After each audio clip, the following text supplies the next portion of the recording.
Hola, muy buenas noches, bienvenidos a Entrevistas Canal 1 en el horario habitual de Pregunta Yamit. Hoy, el Gobierno Nacional de Gustavo Petro, en cabeza del comisionado Danilo Rueda, y una comisión del ELN iniciaron negociaciones en Caracas, negociaciones formales de paz, para ver si esta insurgencia, surgida en 1964 formalmente, logra hacer lo que las FARC hicieron, dejación de armas y reinserción a la vida civil. Nos acompaña hoy un hombre que conoce como nadie de la guerra y la paz. 34 años estuvo usted, Carlos Velandia, en la guerra, Felipe Torres, como miembro del ELN. Buenas noches. Buenas noches, Gerardo, así es. Tengo conocimiento de causa pues, de la guerra y de la paz también, porque las he hecho ambas. En tiempos pues, de la guerra pues, no había escenarios de paz posibles para el momento, pero posteriormente se abrieron estas posibilidades y hoy yo creo que es una gran posibilidad y quizás la última oportunidad, diría yo, de hacer las paces con el ELN y cerrar el conflicto armado. En la rueda de prensa que rindieron hoy las delegaciones, las del Gobierno Nacional y las de la guerrilla del ELN, se veía muy optimista el ambiente. ¿Usted lo es tanto hoy cuando lo ve por televisión y no como miembro militante de esa organización subversiva? Gerardo, yo soy optimista, pero es un optimismo con racionalidad y fundado también en información y fundado también en estudios, porque los he hecho, de paz y de conflictos. Hoy en día están muy madura la situación para lograr un acuerdo de paz definitivo y cerrar el conflicto armado que se abrió en 1964. En primer lugar, pues, porque el país ya no aguanta. En segundo lugar, porque el proceso de paz con la FARC puso en la cola, en el tramo final del conflicto, lo que queda de violencia y lo que queda de conflicto. Y en tercer lugar, porque tenemos un cambio político en el país que ha sido dramático. Hoy estamos siendo gobernados por un partido de izquierda, un movimiento de izquierda, con unos planteamientos de paz, planteamientos de cambio, que también el ELN buscaba este tipo de escenarios. Precisamente Pablo Beltrán dijo en esa rueda de prensa que ofrecieron en Caracas que hay una gran diferencia, que el de Petro es un gobierno de izquierda, pero curiosamente las paces del mundo las hacen los gobiernos de izquierda con los grupos subversivos. ¿Por qué usted dice que es tan importante eso de ser de izquierda, como lo dijo Pablo Beltrán también? Porque habrá mejores condiciones para un entendimiento y buscar el mejor arreglo posible, que no significa que el Estado va a declinar sus posiciones o su soberanía o la contextura del Estado que somos, pero sí va a ser mucho más posible el trámite dialéctico y sobre todo la posibilidad de llegar a acuerdos, porque al fin y al cabo este gobierno de izquierdas comprende más el discurso de la izquierda radical y revolucionaria del ELN. Y porque el presidente quizá llegó pues, precisamente con un compromiso de hacer un cambio, además porque tiene una doble condición, es de izquierda pero fue guerrillero. Exactamente, yo creo que hay muchas, pudiéramos decir, razones para creer que esta va a ser de hecho es una buena oportunidad y crea unas condiciones muy positivas para llegar a acuerdos que modifiquen de manera radical la situación que vive el país. El hecho de que comiencen los diálogos en Venezuela permite decir, es que como el gobierno Maduro, antes Chávez protegía al ELN, los cabecillas, ¿es una ventaja, es una desventaja o cómo lo ve usted? Yo creo que es una consecuencia natural el que Venezuela esté participando y esté cumpliendo un rol. Obviamente tiene que ver con una actitud generosa de ayudar a un vecino, ¿sí?, a que resuelva sus problemas, pero es que también el problema lo tiene Venezuela. Cerca del 70% de las fuerzas guerrilleras del ELN están sobre la frontera y la transfrontera. Esto es un hecho, esto no son historias, ¿sí?, no son infundios de la oposición, ¿sí?, no es real, ¿sí?, que por estos territorios han transitado y han trajinado guerrilleros de ambos lados de la frontera. Entonces hay un problema que es evidente, de modo pues que quizás el más interesado, entre otras cosas, por la paz en Colombia es precisamente el gobierno venezolano. Carlos Velandia, le hago esta pregunta para que me la responda, por favor, con la mayor sinceridad. Usted ingresó a la guerrilla a los 18 años, estuvo 34 en ella. ¿En algún momento estuvo en Venezuela y protegido por ese país? Estuve varias veces en territorio venezolano, pero clandestinamente, como guerrillero en los años 80, en los años 90, sin consentimiento del gobierno, desde luego, pero por allí nos movíamos con mucha naturalidad. Por lo que usted dice, por la frontera pues tan grande, tan porosa que hay, que pues se transita de un lugar a otro por trochas. Así es, y porque teníamos había más asedio, más persecución del lado colombiano, y allí pues en Venezuela pues no tenían el conflicto que aquí sí teníamos, entonces la seguridad era más laxa y podíamos transitar con más facilidad. Incluso yo tuve la experiencia de, para ir a Arauca yo no podía tomar un autobús, en un bus de Bogotá a Saravena, pero sí me iba por Cúcuta y por Cúcuta tomaba por Rubio y bajaba y ingresaba a territorio colombiano por las tierras del Nula, en territorio venezolano. ¿Y hoy eso ha cambiado? Yo creo que no mucho.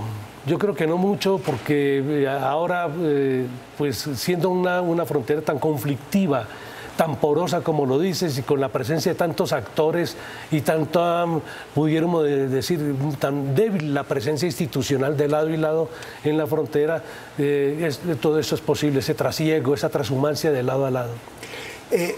Carlos, el tema del oleoducto, usted habla de Arauca, sí. Lo volaban cada rato, ¿eso tenía justificación? Antes había un reclamo en relación con el desarrollo de la industria petrolera. Yo creo que Gustavo Petro ha modificado totalmente y ha creado un paradigma distinto en relación con la industria de los energéticos. Sí, antes aquí en Colombia conocíamos 3 paradigmas. Uno es cero petróleo. Esa es una manera de entenderlo. ¿Sí? Otro era así, petróleo sí, pero no así. ¿Sí?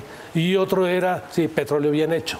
¿Sí? 3 maneras distintas de sacar, de intervenir, de plantear una solución o afrontar este tipo de retos. Ahora Gustavo Petro le plantea a Colombia y al mundo, sí, una transición energética, le plantea también una supresión de escalada progresiva para dejar de depender de los hidrocarburos, y plantea un paradigma, un norte más lejano de descarbonización de la vida, ¿sí? De no utilizar este tipo como de contaminantes que afectan definitivamente la vida, y a mí me parece que esto modifica mucho las cosas. Y a propósito del oleoducto, hace rato que no tenemos noticia de una voladura, que el ELN no ha vuelto a volar el oleoducto.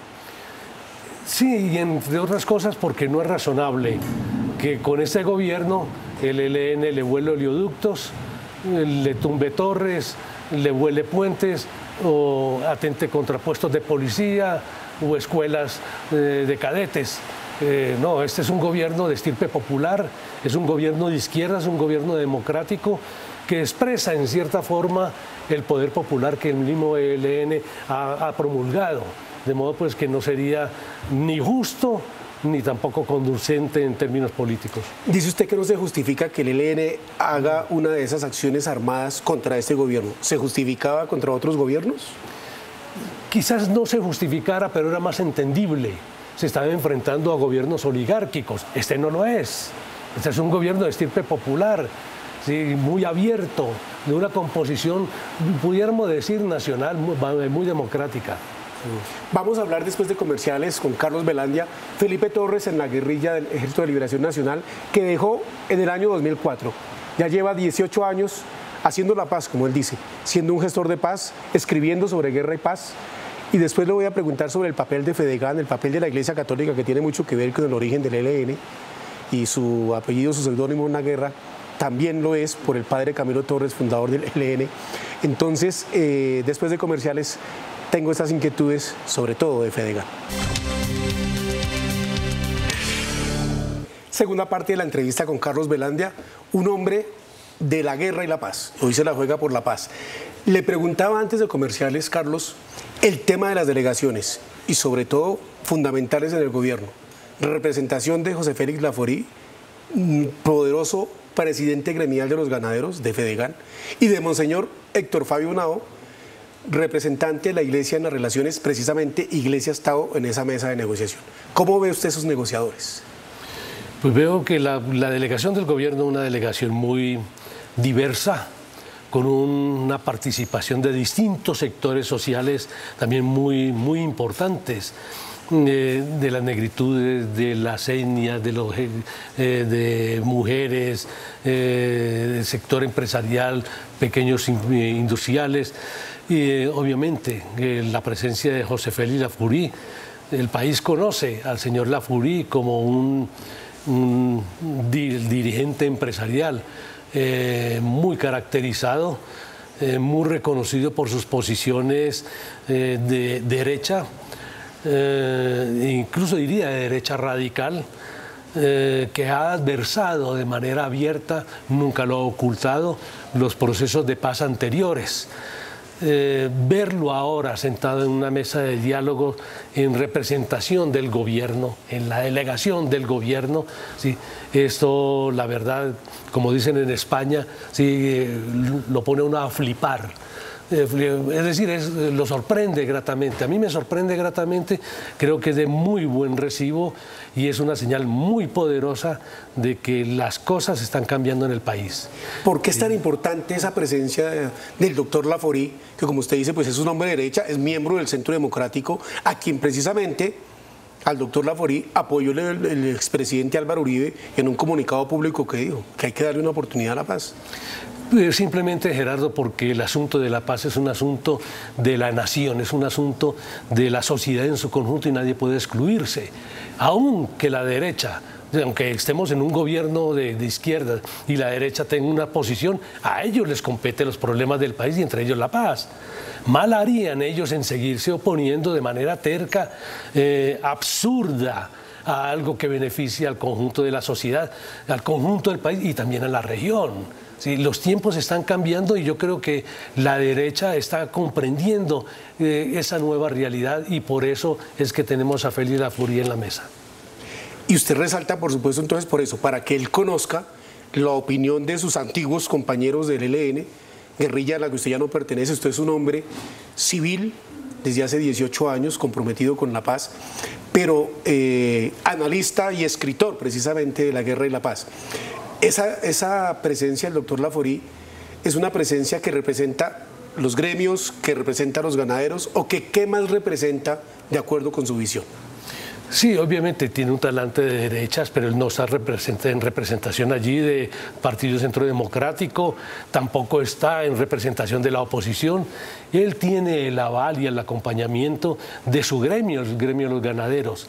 Y entre otras cosas, él no solamente va a escuchar qué le digan los guerrilleros, ¿sí? Él también va a exponer sus puntos de vista. Y muy seguramente los guerrilleros lo van a escuchar con mucha atención, más faltaba. ¿Sí? Van a tomar en consideración las tesis, los planteamientos, los reclamos, si se quiere, ¿sí? del señor Lafourcade y del gremio de los ganaderos. Y la presencia de Monseñor Héctor Fabio Henao, ustedes son en el ELN, cuando usted ingresó a esa guerrilla, entró también por una presión. La iglesia tenía mucha presencia, mucha, ¿cómo le podríamos decir a eso? Influencia, sobre todo por la teología de la liberación. El padre Camilo, pues quien murió, que fue cofundador del ELN, entonces, hoy es importante esa presencia también de la guerrilla ahí. Sí, el ELN en términos generales podría decir que es una guerrilla cristiana. Obviamente no va a misa, pero es en su formación cristiana, en su componente mayoritariamente es cristiana. Obviamente también hay marxistas, también hay ateos, hay incluso personas de otras confesiones, pero no se ha convertido esto en un conflicto. Creer o no creer, sí, en Dios, esto no es un conflicto, pero sí hay una proclividad a tener una mayor comprensión de estos fenómenos de lo que se llamó la iglesia popular, los grupos eclesiales de base. En la teología de la liberación se planteaba la opción preferencial por los pobres. Y el ELN cree, ¿sí?, que la iglesia debe tener y debe estar marcada como por esa línea. Pero, ¿sí?, ¿cómo entender esa influencia cristiana que permite cometer delitos? Ustedes, digamos, los camuflaban, los vestían de delitos políticos, de delitos contra el Estado, pero lo vulnerable era el pueblo, por la de oleoductos, tomas, como en Machuca, como en otros sitios donde ustedes tienen una responsabilidad mayúscula con decenas de muertos civiles que nada tenían que ver en la confrontación guerrilla-Estado. Sí, pero la Iglesia nunca le echó la bendición a los guerrilleros para que fueran a combatir, a hacer este tipo de cosas. Eso es un aspecto totalmente diferente. No, me refiero es a que como alguien que dice, soy cristiano, comete unos delitos de... No, por supuesto que no estoy diciendo que la Iglesia haya dado la bendición, sino que precisamente alguien, usted dice, la mayoría del ELN era de una esencia e influencia cristiana. ¿Cómo alguien cristiano puede cometer esos delitos? Los cometía en cierta forma porque tomaba las palabras y se seguía por las palabras del padre Camilo Torres, sí, que planteaba que todas las vías legales estaban cerradas, que el que escruta elige, sí, de que hay que hacer la revolución para reivindicar a los pobres, que era el momento de derrotar a la clase oligárquica y la única opción eran las armas. Pero y amparados, pudiéramos decir, o motivados por este tipo como de admoniciones, ¿sí? El ELN y los cristianos, ¿sí? Iban a la guerra. El mismo cura y el mismo padre Camilo Torres murió en el campo de batalla, ¿sí? en una acción donde perdió la vida. De modo pues que, siguiendo el ejemplo, si murió Camilo, entregó su vida luchando en una persona que era creyente, que era buena, que era sana, ofrece su vida por reivindicar a los pobres, ¿por qué no hacerlo nosotros, no? Esa es más o menos la justificación. ¿Qué entregaban para hacer eso? Así es, pero yo creo que hoy por hoy las cosas están cambiando, ¿sí? Y están cambiando porque hay una manera de entender, ¿sí? Los problemas del país y de entender el centro, ¿sí? De los cambios y para qué es que estamos luchando, ¿sí? ¿Cómo ha cambiado, Carlos, la guerrilla del ELN bajo la influencia y comandancia del cura Pérez, luego la comandancia de Gavino y ahora con Antonio García? Yo creo que el ELN ha pasado por distintas fases. Tuvo una fase en vida de Manuel Pérez de una disposición, una actitud más austera, muy ligada a las comunidades, muy ligadas al pueblo, más fundada en los principios, sus principios ideológicos y fundamentos morales. Ahora veo una guerrilla mucho más pragmática, ¿sí? Que resuelve las cosas, incluso la veo un poco distante, ¿sí? Con cierta distancia del pueblo, en el sentido de que antes buscaba estar muy juntos, de comprender sus problemas, de sufrir con ellos. Ahora los veo un poco más distantes. Los tiempos también están cambiando, las situaciones de seguridad muy seguramente los ha alejado de las bases sociales, pero yo creo que hoy por hoy, ¿sí? El presidente Gustavo Petro ha propuesto una política de paz total donde permite y pone en el centro de la atención la vida, la preservación de la vida, y es la vida de todos. La vida de los policías, la vida de los guerrilleros, la vida de los paramilitares, la vida del delincuente, la vida del ser humano, pero también la vida de los ecosistemas, la vida de nuestro planeta también, ¿sí? Es decir, el concepto de vida, ¿sí? de una visión más holística, más global. Ese es el planteamiento que nos llama Gustavo Petro. El tema... Hoy la guerrilla del ELN es ¿qué? ¿Le podría usted decir a los televidentes de Noticentro 1 CMI, de Entrevistas Canal 1, qué es la guerrilla del ELN hoy? En el año 2022, ¿qué es el ELN? Es una guerrilla supérstite, sobreviviente, pudiéramos decir, es el último mohicano. Sí, es la última guerrilla de la estirpe de las guerrillas revolucionarias que se crearon en la década de los 60. Al calor de la victoria, del triunfo de la Revolución Cubana, se crearon más de 90 grupos guerrilleros en todo el continente. El ELN es el último de esa estirpe. ¿Y se justifica ser el último? ¿Tiene razón hoy la lucha armada? Alguien tendría que ser el último y le ha tocado al ELN, y yo creo que el ELN va a cerrar esa página de guerrillerismo en América Latina. No quiere decir que no vaya a haber más fenómenos guerrilleros, pero al menos de los que fueron inspirados con esa inspiración de alzarse contra el Estado, buscando derrocar los gobiernos para instaurar una nueva sociedad, sí, de estas guerrillas no vuelve a haber en mucho tiempo. Su primera respuesta en esta entrevista fue que hoy no se justifica y que el ELN tiene la última oportunidad de hacer la paz. ¿Usted lo ve así? Si no hacen la paz, ¿cómo quedaría el ELN? Yo creo que sería una decepción terrible, terrible pues para la sociedad. Y yo les preguntaría, ¿con qué cara miran a su pueblo? ¿Cómo le dicen, oiga, vamos a continuar otro poco de años en guerra, ¿no? Y esta guerra la van a tener que sufrir ustedes, ¿sí? Porque en últimas, el que tiene un arma, pues tiene con qué defenderse, pero el campesino que está allá en el territorio no tiene ninguna posibilidad de defensa, es la víctima. Hoy por hoy son campesinos inermes los que están cayendo y eso no tiene justificación de ninguna naturaleza. Vuelvo a unas cifras. A los 18 años usted ingresó a la guerrilla, duró 34, 18 años lleva en la vida civil. ¿Tiene cuántos años usted, 70 Carlos? años recién cumplidos. 70 años recién cumplidos. ¿Es mejor la paz o la guerra? ¿Y qué es más difícil? La paz total es lo mejor que nos pueda pasar, hay que buscarla, hay que trabajarla. Es muy difícil trabajar la paz, es más fácil hacer la guerra. Alguien decía, es más fácil fundar pues, una guerrilla que crear un sindicato. Y eso es cierto, ¿sí? Estar en la civilidad y trabajar por la paz tiene muchos riesgos. El que está en el monte, pues al menos tiene un arma con que defenderse. Pero el que tiene aquí la cédula, luchando por los derechos humanos, luchando por los derechos ambientales, luchando por los derechos civiles y las igualdades, están en más riesgo que los mismos guerrilleros. Usted del monte tenía armas. Sí. Hace 18 años, ¿qué hace? Libros. Escribo libros. El próximo 2, te comento esta primicia, el próximo 2 de diciembre presentaré mi último libro, se titula La paz o la guerra. Esa es la cuestión.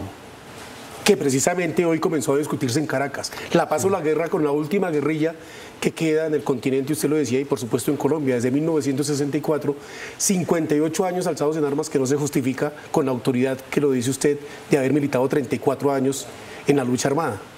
Así es, estamos en el tramo final del conflicto armado, ayudémoslo a cerrar esta larga era, porque ya es una era casi que geológica, bueno, una manera de decir, más de 60 años en guerra, caramba, esto no lo soporta, bueno, lo hemos soportado nosotros, pero ¿a qué costo?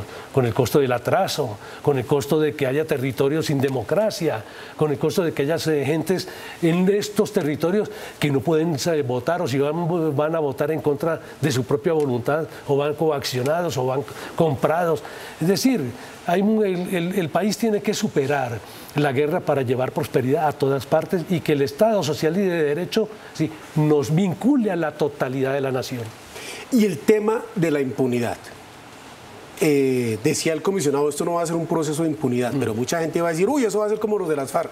Mírenlos allá del Congreso y esos tipos no pagan cárcel con todo lo que han hecho. ¿Usted qué les diría a los colombianos sobre esa apreciación? Que tengan un poquito de paciencia, van a pagar cárcel. Ahora, muy prontamente, la JEP va a producir sentencias y van a afectar a agentes que están en el Congreso, porque tienen otras responsabilidades. Ellos han comparecido, ¿sí? Han comparecido a los tribunales, ¿sí? Que en el Estado social y de derecho se han creado. La Jurisdicción Especial para la Paz es una jurisdicción especial amparada y encajada en el Estado social y de derecho. Primero no las víctimas. Obviamente, en nombre también de las víctimas, ellos van a tener que pagar. Y por acá tendrán que pasar todas las que han tenido responsabilidades por hechos ocurridos en el conflicto, de uno y otro lado. Carlos Velandia, antes Felipe Torres, ¿qué les diría a sus excompañeros del ELN hoy sentados con el gobierno muy brevemente para que hagan la paz? Que tomen la determinación, que esa voluntad que han expresado a través de las palabras, que esa voluntad que han expresado de sentarse en una mesa con una delegación tan nutrida y tan importante, se traduzca en decisiones, se traduzca en la determinación para firmar acuerdos, que caminen por la mitad de la calle, a la luz del sol, de frente y sin miedo, firmes y serenos, ¿sí? A la paz, a la civilidad y a construir este país entre todos. Es la mejor oportunidad. No va a haber otra si la dejan pasar. No va a haber otra si la dejan pasar, dice Carlos Velandia, antes Felipe Torres, un exguerrillero del ELN, quien envía ese mensaje a sus compañeros, excompañeros de lucha armada, que hoy iniciaron negociaciones con el gobierno de Gustavo Petro en Caracas. A ustedes gracias por la sintonía, los invitamos a continuar con la información en Noticentro 1 CMI. Muy buenas noches.